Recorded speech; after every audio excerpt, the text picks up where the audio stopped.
Welcome to BizTech's Startup Show, where we feature startup companies across industries as they build and scale their businesses. Today's featured company is Poptron.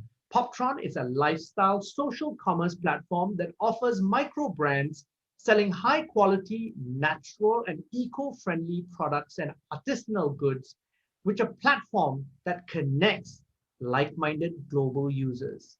Now, here to tell us more is Brian Johnson Lowe. He's the founder and CEO of Poptron. Brian, welcome to the show. Thank you very much, Brian. It's a pleasure to be here. Now, Brian, walk us through how the idea germinated in your head up to the point where Poptron was launched as an e-commerce site in September last year. Okay, so in my previous life of working with the government and also with the private industry of arts and culture, I came across a lot of artists who are very proud and passionate about the products that they make, generally in the arts, but they always didn't have the creative entrepreneurship element in them, arts for art's sake, right? So money is not really a priority for them. But during lunchtime, I used to take a stroll in Publica, where my previous office was, and I always come across these bazaars. What attracted me to these bazaars was not really just the products, but it was the people behind the booth. Almost every single one of them were founders of their own brands, and they took a lot of pride in the products they make, the branding, the narrative, and they do an end-to-end, which means that they conceptualize all the way to delivery. They do everything by themselves. So I found it very intriguing because here's a bunch of people who are very artistic. They take pride in their product, but they're also very entrepreneurial in the aspect that they want to grow their business. And every time I talk to them, I found it very inspiring. But then that's where also I found the problem that really kickstarted this whole thing about Poptron. I wanted to buy a shoe. I came across this booth. This guy made a shoe. I picked it up. It was solid. It felt like a Salvatore Ferragamo. It was 499 ringgit. It wasn't cheap. And I was like, it was 10 broke shoe. I think you will like it. Go really well with your suit. Okay, thank you. 499 ringgit, all right? So I was like, wow, this is a really great shoe, blah, blah, blah. And then he told me he designed it and he made it. So I couldn't register that in my head. It's like, wow, you made this. He's a young 29-year-old guy, Malay. So I was like, okay, I'm going to buy this, right? I was in the market for a shoe. I didn't have 500 ringgit cash with me at that time. He didn't have a point of sale machine. So we couldn't transact, right? Okay. So I said, okay, fine. I'll find you online. What's the name of your store and all that? So he told me, we're on Instagram. Look out for this brand. And I was like, okay, cool. I found a brand. I made a mistake. I didn't click follow. So the moment Instagram, you close it and then you open it again, it refreshes, right? Yes. So I lost it. I lost the brand. I couldn't find it for 3 weeks. And that really got me going because I really wanted the shoe. But in that process of finding, trying to discover this brand again, it really irritated me to the point I can Google anything, but why can't I find this Malaysian made shoe? That really triggered the start of Poptron, actually in the beginning of 2019. Okay. Yeah. Interesting. Now, can I ask you, what did you do before this? You said you worked in government. Did you have previous entrepreneurial ventures? So I basically was in Penang up to 2009. I worked for a multinational then. When I moved to KL, I worked in MDEC as the head of investments for North America. So I was very exposed to the entire VC environment in Silicon Valley, spent a lot of time with the early days of Kleiner Perkins and all of them. Came back to Malaysia, and then after that, I started my first company, which was in the area of arts and culture. I know it sounds odd from government to tech and then straight to arts and culture. My passion is music. Okay. I've always loved music. So fundamentally, I'm an artist inside. I have the left brain, but I'm also really into tech.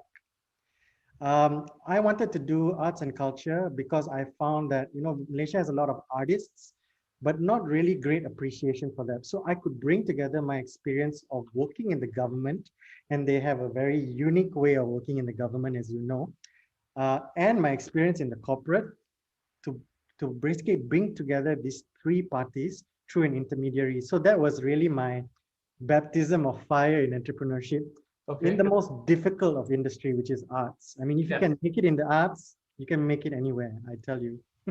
And so how did that venture end up? I sold the company, well, not really sold the company. I started an idea that we needed to build a government level, national level agency. So I worked on a plan and eventually it was bought into by the government, which is now called Cendana, the Cultural Economy Development Agency. So at that point, the then Prime Minister asked me to also co-lead it and I declined because after 8 years, I was like, okay, I think I've had enough. I was looking for something to do, but I was really always interested in creativity and tech, but I never could find something that really drew me in until this instant happened. And it kept pulling and pulling and pulling, and I knew this was happening to me, and I was like, okay, this is gonna be one big problem that I think I'm gonna dive straight in, but I didn't until COVID happened. And what are the gaps that you're really trying to solve with Poptron? Synthesize that in terms from the merchant's perspective and also from a customer perspective. Because after all, Etsy's been doing this for a long time in the US. Fair enough, yeah. And Etsy's been doing a really good job. I admire them a lot. I have a lot of respect for them. So merchants in Malaysia, bringing it back to Malaysia, merchants in Malaysia generally suffer from three key areas. These three key problems, right? Micro brands are unique. They attract a very niche audience. They don't attract mainstream people because number one, their products are premium. Number two, it's very hard to find them. You generally can only find them in bazaars, or if Instagram thinks that you're a target market, they might put that brand in front of you in the discovery algorithm. So they suffer from three key areas. One is demand generation. These brands are really good at making their products, their branding, their copy, their pictures. They're really good. They are not digital marketers, i.e. they don't know anything about search engine optimization. They don't know anything about performance marketing. They don't know anything about setting up Google Analytics conversion pixels, all the really hardcore things that you really need to know to be successful in the digital sphere. That's why agencies like this exist. They focus just on doing these things because it's complex. A micro brand will not have time to do this because they're doing the end-to-end of everything. Number two, cross-border. All micro brands suffer from this problem. They can only sell within Malaysia. Selling in Malaysia is not an issue. But the moment you want to sell to Singapore, the moment you want to sell to Thailand, cross-border issues really come into play. I'll give you an example. This toothpaste is made by a brand called Mandi product. It's only 19 ringgit in Malaysia, right? To ship this product to to Thailand, Bangkok, is 42 ringgit. Wow. Why is that? That's because this brand is a micro brand. He does not have the volume of products going out of Malaysia, so he cannot command a lower rate in shipping. The same is true with regards to cross-border transactions. It's all rack rates because they don't have the volume. So number one, demand generation. Already it's hard to find demand out. And when you find demand out, you can't fulfill because it's too expensive. And then the third thing is really tool hopping, what I call tool hopping. This was further, made a bigger problem due to COVID. A lot of brands were they live in duality. They sell in bazaars and they had an online presence. But when COVID happened, they couldn't sell in bazaars. They really had to go full on in online. They couldn't find and put together a value chain of tools that helps them to actually reach markets regionally. It's hard because they don't have the technical capability. So while Etsy is good, they live at 40,000 feet. You can't pay with Boost. You can't ship with Grab Express. You can't do cross-border cheap with Etsy. So they stay at that level. They don't go right down to the ground. Yeah. And so now right now, obviously your target audience is your micro brands as a start in Malaysia. What has your customer base been like so far since you launched in September? And give us some sort of numbers in terms of transactions and merchants that you've acquired. Okay, so our merchant base now, let's start with SKUs. We are over 1,500 SKUs now, which is still quite small. and over 100 micro brands. We curate it very hard. And I'll give you a good analogy as to why that is. Our GMV is about 40,000 USD so far. Okay. And our user to product ratio is about 14x. Okay. It's growing steadily. My target audience is about 1% to 2% of the general e-commerce populace of Malaysia. But this 1 to 2% buys at a higher average order value and are very loyal to the brands. They basically are recurring customers. Okay. So that's very unique. They're not bargain hunters. The general populace will basically go between, hypermarket A, B, or C, look for the cheapest seller and sort it by, price. And then the one that gives the best shipping, they ship. They don't care really with regards to who the seller is, and whether it could be a product that's not even genuine. It doesn't matter. Yeah. Well, this consumer segment, they're very particular about the brand, whether it's eco-conscious, whether the brand is genuine, whether they hand make it. So they're very different segments. That's why there's no real cross between the two. Okay. And what's your revenue model? So right now it's a free to sell platform. It's an acquisition strategy. Down Okay. the line, we are going to be a SaaS enabled marketplace. So we'll charge a flat monthly fee, as opposed to what most marketplaces do, which is charge a transaction fee. Okay. Yeah. Okay. And again, obviously what you're doing is helping to support and nurture these micro and emerging brands globally. Yeah. From a marketing strategy on your part, now the initial focus is Malaysia from the merchant acquisition side, but from the customer acquisition side, which are your focus markets? Customers right now still at this very moment, Malaysia, Singapore driven. Okay. And now starting to go regionally as we ship out our shipping integrations, which is happening in 2 weeks' time. In 2 weeks' time, we'll be able to do not only local, that means local buyer, local seller. We can do local buyer, local seller, regional buyer. That means anyone in Southeast Asia can Okay. buy from Poptron with the right currency and at a low rate shipping to their country. Yeah, because shipping is essentially the biggest killer for transactions. It is the single biggest pain point. And then third is actually a local global, which is also something that I'm very fascinated with. My benchmarks in my head is very simple. Can a Malaysian guy sell to Brunei and ship it at parity? Can a Malaysian guy sell to Australia? And then finally, can a Malaysian guy sell to the US? What is the cost of product and what is the shipping cost? So I always monitor this very closely and look for solutions to bring down the shipping cost. Okay. And how would that work in terms of, give us an example of some of the work that you've done to reduce shipping costs before and after? So before, right, we were pretty much like every micro brand trying to look for a solution. It was very difficult to find a solution provider that can give us rates that were very attractive to buyers who are very used to, the Taobao 5 ringgit delivery cost. Yes. Right? Very hard to do. But finally, we did find a solution in terms of Teleport. So Teleport.social used to do what we do, which is they tried to onboard micro brands, but they found that it's a very tedious and difficult thing to do. Right. So it's moved on from that. And now, as you know, AirAsia has gone full swing into on-demand. So they don't offer this solution to everyone anymore, but they are offering this solution exclusively to us. So we can onboard our merchants to use that solution. You are now able to ship product to 125 cities in Southeast Asia in about 24 hours, if there was no pandemic. Cross-border in 24 hours door-to-door, which is amazing. Yep. So right now it's about 3 days, but post-pandemic is going to be 24 hours. And the cost will be lower than 20 ringgit. It's still not 5 ringgit, but it's better than 42 ringgit, Yeah, so, and the key challenge I think with shipping costs is of course relativity. Yes. If you've got a toothpaste that is a 1990 ringgit product, it is always going to be a battle to be competitive.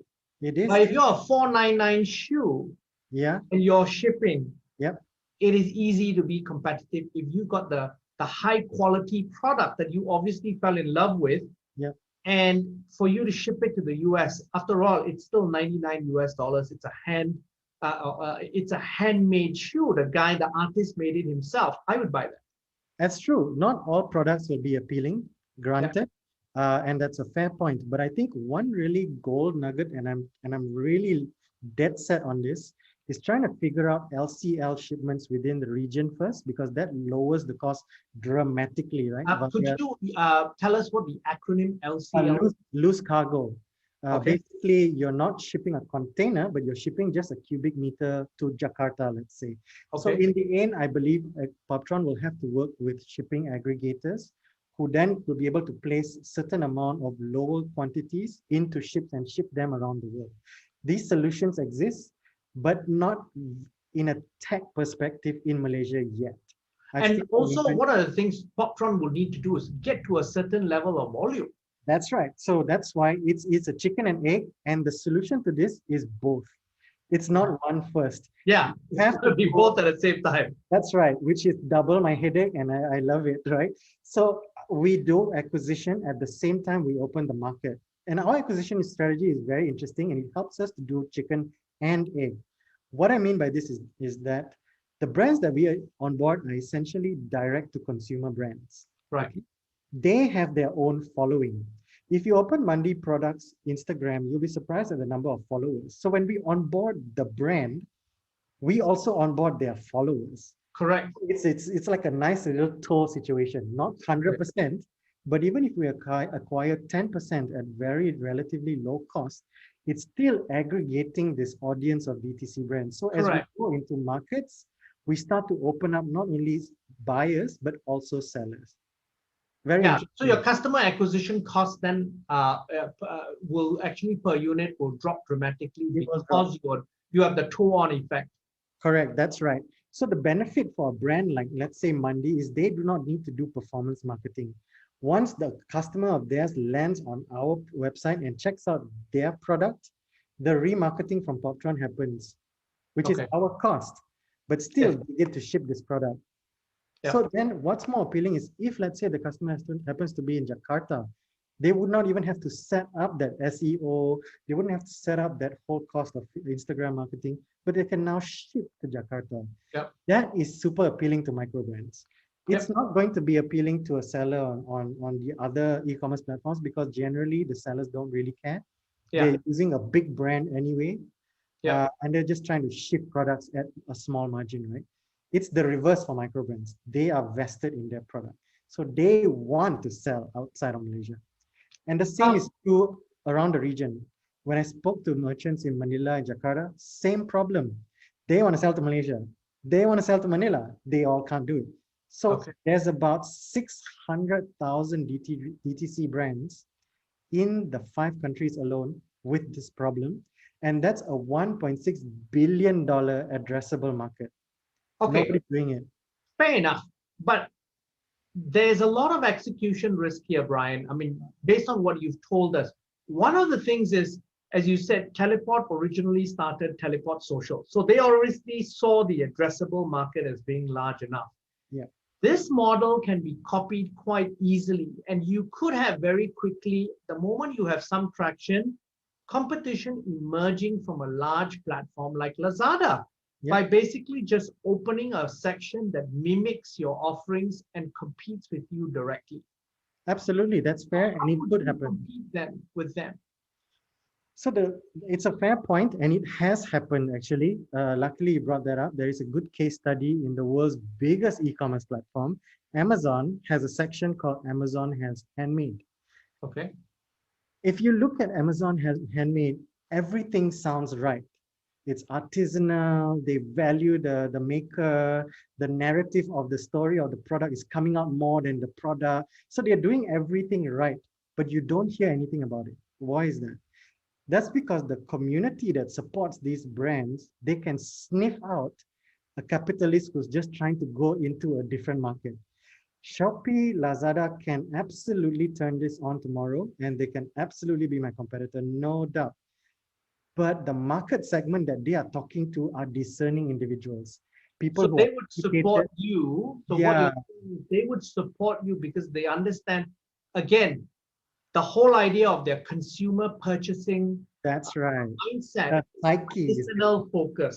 yes, that's So right. therefore, they would support the artisanal platform as Correct. opposed to the big platform. That's right. Because they know when they come to Poptron, it's not about Poptron. It's about the brands. When you look at our website and you look at the way we message on our Instagram and our journals, it's all about highlighting the brands, the brand story.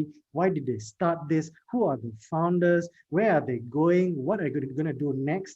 So the individuals who land on Poptron with a skeptical mind, because they all obviously will be skeptical in the beginning and say, who is this Poptron? What are they trying to do? Are they trying to capitalize on these smaller brands, right? But the Right. moment they start spending time and they see that the micro brands themselves start to vouch for Poptron, then they realize, okay, Poptron is a trusted platform. I'll go to Shopee and buy the broomstick and get it shipped for $1 because it doesn't matter. But when I want a beautiful piece in my house that's unique, artisanal, they will not buy it from Shopee. By the way, many of our brands sell on Shopee, but our traction compared to Shopee is much better. And there's a merit for that is that it's loving your customer That's and right. they will love you back. I mean that's the whole Right. how eBay, that's how Airbnb and all started. Essentially, as Brian Chesky said, love the first 100 customers to death. Absolutely. Yep. That's all. Yeah.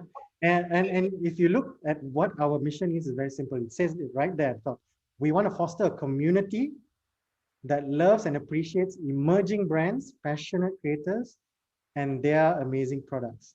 Nothing about this is transactional. Nothing about this is, I want to dominate. I want to grow Y on Y 200%. Nothing. Yeah. Okay, now you were rejected 42 times by potential investors before an investor agreed to invest 1 million US dollars in you. Yeah. Now, who's this investor by the way? Who invested in you? So it's a NASDAQ listed company in Hong Kong. They're based out of Hong Kong with offices in China and Singapore. And I couldn't get information publicly on Yeah, who I, invested. I'm not allowed to reveal the name as of now. Okay, It's unfortunately tied me up in a serious NDA, which I can't reveal. But okay, what they do, what I can say about them is that they are corporate investors, so not traditional VC, number one. And number two, they operate a similar tool for China, which is the equivalent of social bakers for Facebook, Instagram. They okay, do social tools for China. So one of my target markets about 5 years from now is actually China. So it's a okay. strategic investment more than anything. Right, yeah, for them it makes perfect sense. Now it makes a very logical sense. But you've got a very sizable seed round Yeah. of 1 million for a company in a very early stage with very small numbers. How did you convince them when the 42 other investors rejected you? Well, this all started. So I wound down my arts and culture agency and completely dived into Poptron right at the beginning of MCO in Malaysia, right? Okay, So I did a 36-month discounted cash flow model. So okay, absolutely granular, right down to the single cent sort of thing. The projection, it took me 3.5 weeks to build out that model, okay. then translated that into a pitch deck. So my pitch deck was completely backed up by serious numbers. And on top of that, I already had an MVP, a minimum viable product online that investors can see. Okay. And also 100 brands that was already game to come on board. Now, unfortunately, the 100 brands dwindled to 43 because of MCO, because of COVID. They also had to shut down and all Okay. that stuff. So I generally got rejected by 42 only because it was at the beginning of the pandemic, and the VCs all were locked in at home, so they had time to spare. So I always had a referral of somebody saying, okay, it's not for us, but maybe you can talk to my friend here. So I'll connect you guys. So I always Right. referred one to another to another. And because it was a situation where nobody really knew what was going to happen, it was the beginning of the pandemic, they saw there was a serious uptick in online services, e-commerce and all that, but it wasn't very clear at that point. So they were not able to commit because it was still a little bit of a chaos Right. situation. But as I went along, my pitch got better. I Yep. covered more FAQs in my pitch deck. So the moment Wow. I came to my pitch Experience deck, curve effects. Yeah, so I got better and better and more polished and more polished. So much so I could do my pitch in like 8 minutes, and that was it. The whole deck was done. um, but yeah, he came to the 43rd investor and he said yes. And he said yes because he knew that this was a white space. Number one is everyone thinks e-commerce is generic, but when you look into the problems, and my way of doing it is to tell him, pick up your phone, open Instagram, look for a product. He couldn't find it. And then I was like, huh, okay, interesting. I said, just what would you like to buy? White shirt? You were looking, okay, you have a nice tie, right, Brian? Thai, Malaysia, in Instagram. And then he was like, oh, this is weird. I said, because social media is not a search engine. It's social media. Then it kind of triggered him. And I was like, oh, okay, this is very interesting. So you mean all these brands are selling on Instagram and they cannot be found? I said, yeah, because Instagram wants them to pay a lot of money and they don't have the money. And he said, what's the size of the market? 1.6 billion, addressable, 7.6 total. It's like, okay, send me your model, right? So luckily I had the DCF built out. So he looked at my valuation and all, it seemed pretty high, but he knew that it was a subscription-based model. And as you know, subscription-based model yields better results. Yes. So it made sense for him to come in early and also follow on for the next round because he knew this was a 36-month game plan. And nobody's really on to this yet. Here. Yes. There's no Etsy of Asia. That's right. And you know, the funny thing is, when I was doing research for this is exactly, you hit the nail on the head. That's what I thought. I said it's Etsy for Asia because it's white space. Yeah, it's white space. So he came on board with that. But granted, I mean, it's a NASDAQ listed company. I almost died with the compliance. Yeah, so, but it was a very interesting experience. I basically went from March all the way to July, 4 months from absolute zero to fully funded in 4 months. Fantastic. Which is a miracle. I think I'm telling you, it's a blessing from God that this happened. But right after that, it got real, right? Okay, launch. So I had to launch in 30 days. Yeah. So what's next for Poptron moving forward? So we are definitely pushing hard into the regional story now. We are solving the shipping problems and we are solving the cross-border for Malaysia, Singapore, Indonesia, and Thailand. So we will be in all 4 countries virtually by the end of this year. So we are starting to now talk to Indonesians already, merchants, and we're starting to look at their requirements on who they use to ship. Do they ship outside? Who are the service providers that they use? So we're starting to scope that out. And we are building our platform to be able to aggregate all this demand from various countries, but still landing on poptron.co as opposed to poptron.co.id. So we are trying to bring this whole community regional into a triangle. So it's a very daunting task. I must admit, it's super tough. But I enjoy the challenge because I'm really passionate about this. And I can relate to every single entrepreneur that I talk to because every time they say they struggle with this, I feel like it really hits me really hard, right? I'm like, we have to do something. Yeah, they deserve a regional audience. They deserve a global audience. So I'm driven by them.